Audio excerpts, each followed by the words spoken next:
The rocket-powered vessel disintegrated, leaving nothing but debris scattered across the lake. If I hadn't seen this unfold, I would have never believed it could happen in real life. In this video, I've compiled some of the most jaw-dropping speed records that went horribly wrong, each one more shocking than the last, and as always, viewer discretion is advised. On July 14, 2013, Florida motorcycle racer William Bill Warner attempted to break a new speed record at the former Loring Air Force Base in Maine. Warner was no stranger to high speeds. In 2011, he had set a record by reaching 311 miles per hour over 1.5 miles.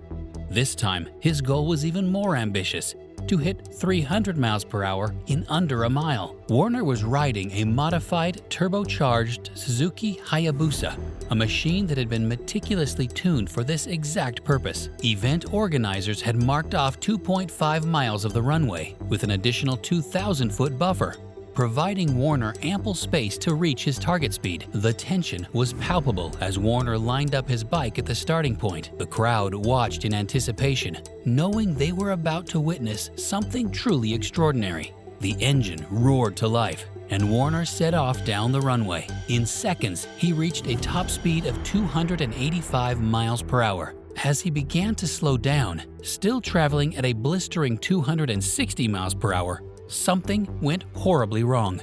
Warner suddenly lost control of the bike at the 4,000-foot mark, and he was thrown from his motorcycle, tumbling across the asphalt. Emergency responders rushed to the scene and found Warner conscious and talking, despite the severity of the crash. But just over an hour later, he passed away at Cary Medical Center in Caribou, Maine. He was 44 years old. The exact cause of the crash remains a mystery, with police and race authorities investigating what might have led to Warner's untimely death. Some speculated that a mechanical failure or a sudden loss of traction could have been to blame. But whatever the cause, Warner's tragic end serves as a grim reminder of the dangers inherent in pushing the limits of speed. Even when accidents happen, people often walk away from them, but unfortunately, that's not what happened this time. Warner's story is a stark reminder that even the most experienced racers can fall victim to the dangers of high-speed pursuits. While Warner's death happened on solid ground, others have met their end while trying to conquer the skies.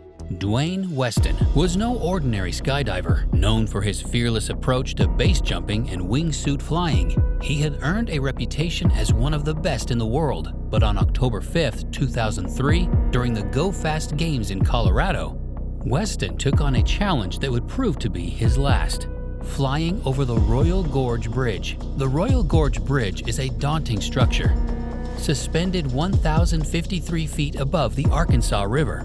For most people, the idea of jumping from such a height would be terrifying, but for Weston, it was just another day at the office.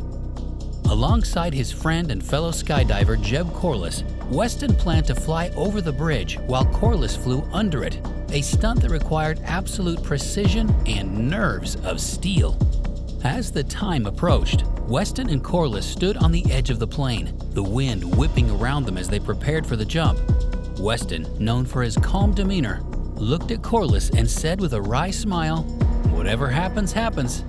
With that, he leaped into the void, his wingsuit catching the air as he began his descent. At first, everything seemed to be going according to plan. Weston's wingsuit allowed him to glide gracefully toward the bridge, the ground rushing up to meet him as he picked up speed. But as he neared the bridge, disaster struck. Weston had misjudged his distance, and in a horrifying instant, his body collided with the bridge railing at nearly 120 miles per hour. Weston's leg was severed instantly, and his body was thrown into a violent spin. His parachute deployed, but it was too late to save him.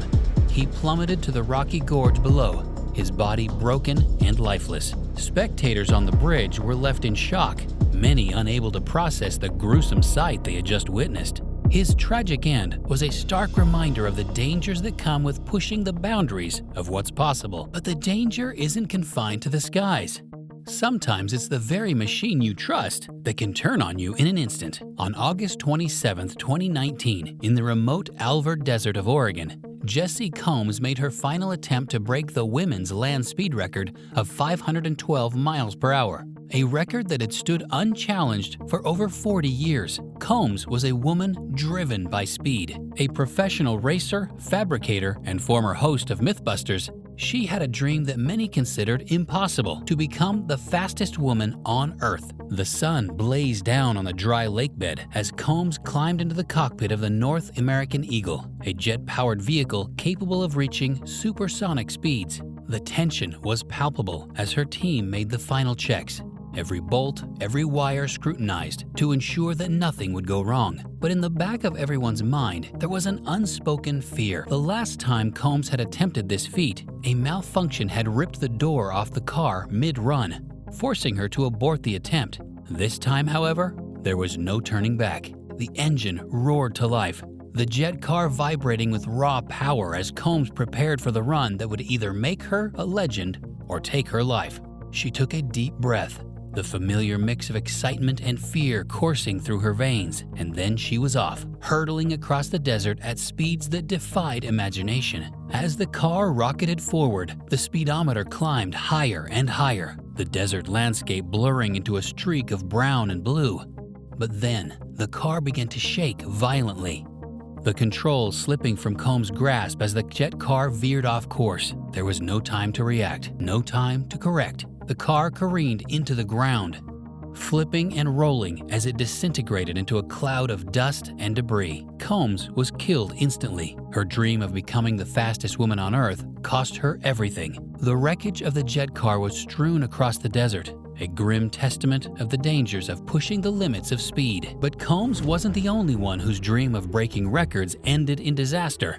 Sometimes, even the most advanced technology and meticulous planning can't protect us from the dangers of the water. The thrill of speed was in Lee Taylor's blood. For years, he had dominated the world of high-speed boat racing, pushing the limits of what was possible on the water. But on November 13, 1980, Taylor set his sights on something that had never been accomplished: breaking the world water speed record using a rocket-powered boat. The current world record stood at 317.6 miles per hour. The morning air was crisp as nearly 1,000 spectators gathered at Lake Tahoe, their breath visible in the cold as they waited for the moment that could make history. Taylor's wife, daughter, and mother stood on the shore, their eyes fixed on the sleek, futuristic vessel that Taylor had poured his heart and soul into. Every detail of the boat had been meticulously designed, from its aerodynamic shape to its 16,000 horsepower rocket engine, a beast of a machine that could propel the boat to unimaginable speeds. Taylor had made one successful run through the speed trap, clocking it at over 300 miles per hour. The crowd roared, but Taylor knew it wasn't enough. He wanted more, needed more. He radioed his crew, expressing concern about the boat's handling. There was a slight unease in his voice, but determination quickly took over. "I'm going to give it another go," he said, revving the engine as the boat cut through the water like a bullet. As Taylor accelerated, the boat began to lift slightly, its nose skimming the surface of the lake. At over 350 miles per hour, he was on the verge of making history. But then, in the blink of an eye, the U.S. Discovery II disintegrated upon impact, fragments of the once mighty vessel scattering across the lake like confetti in the wind. The boat hit what experts describe as a black line, a ripple in the water that caused a catastrophic loss of control. Taylor's family and the stunned spectators watched in horror as rescue boats raced to the scene, but all they could find were splintered pieces of the boat and Taylor's helmet bobbing in the water. It took 10 days before divers recovered his body. Lee Taylor's final voyage serves as a haunting reminder that even the most advanced technology and meticulous planning can't always protect us from the dangers of pushing the boundaries of speed. Whether on water, land, or in the air, the pursuit of speed can quickly turn fatal when things go sideways. Which of these harrowing tales shocked you the most? Let us know in the comments, and don't forget to subscribe for more stories like these. Till next time.